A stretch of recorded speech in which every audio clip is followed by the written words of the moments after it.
For Creamer Media's Polity, I'm Shannon de Rehove. I'm at the Helen Suzman Foundation in Parkhurst to meet with political analyst Aubrey Machiki, who is discussing the controversial painting of President Jacob Zuma titled The Spear.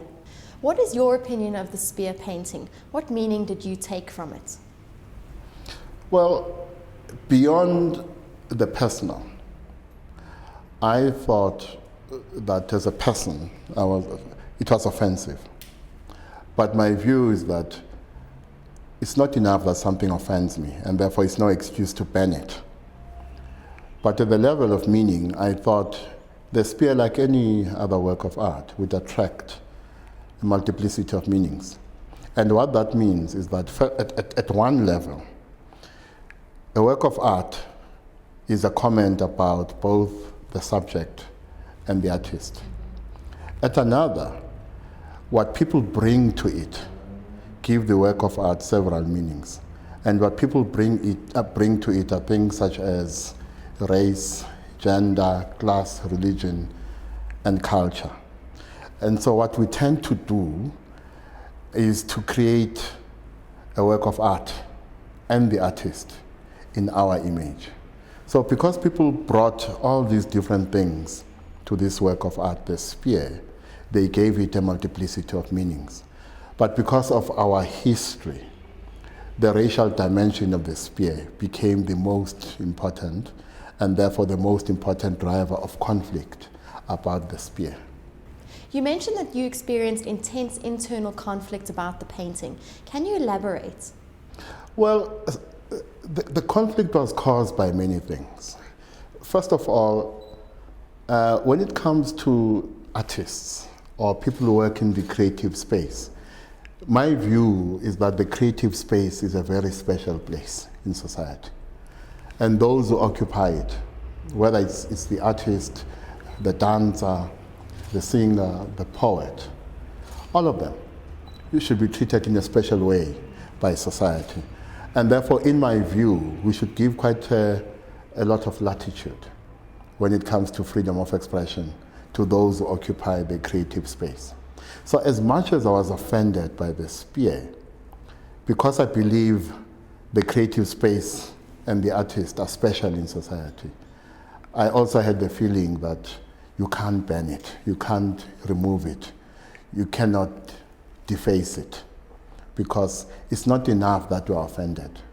That cannot be an excuse for things to be banned. And it is the same reason why I believe that those who say destem, the old anthem, or the old flag, or struggle songs should be banned are wrong.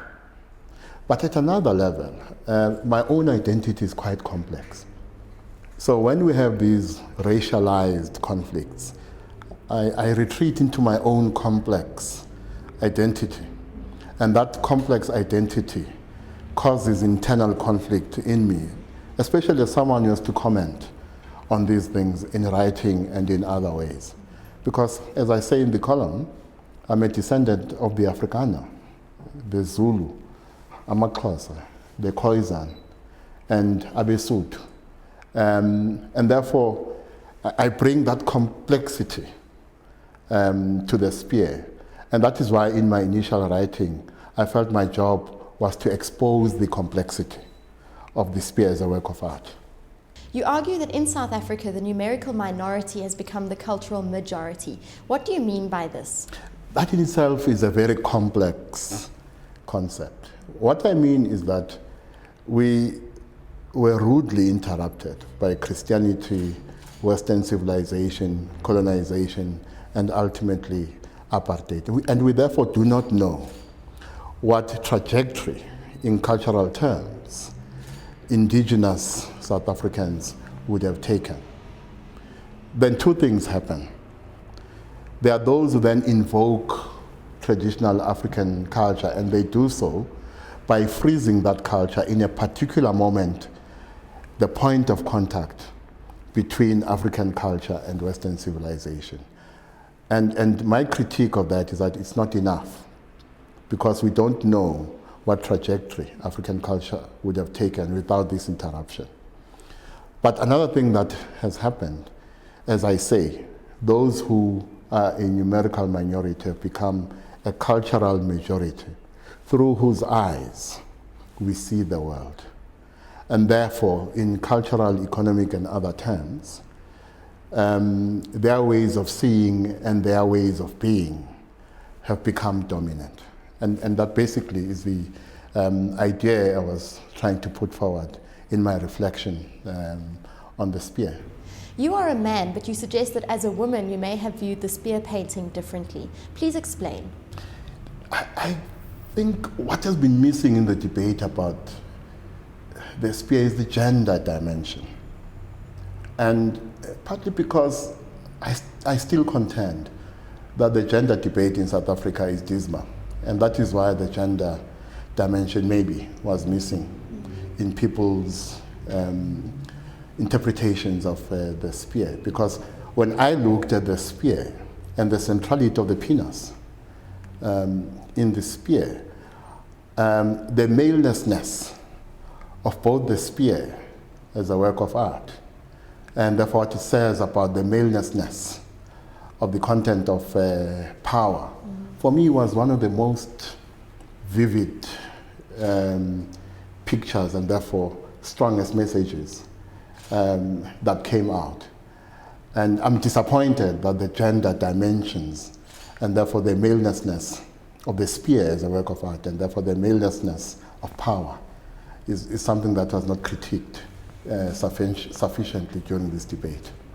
What do you think of the view that the ANC has got more important things to worry about than mobilize people against an insulting painting of its president? I've got a mixed view. My first view is that because colonialism and apartheid robbed black people of their dignity, their human dignity, the struggle for human dignity, the struggle for significance, is as important as the struggle for service delivery.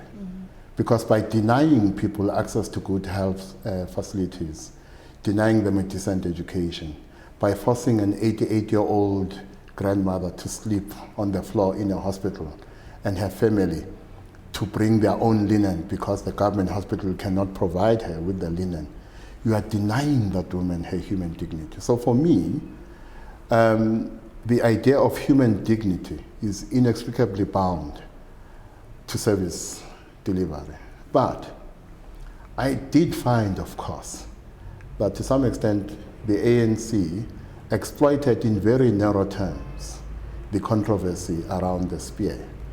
And some of us were unable to split the ANC's response from the fact that despite its response, human dignity is inseparable from service delivery, because through service delivery, you can lend dignity to those who are oppressed.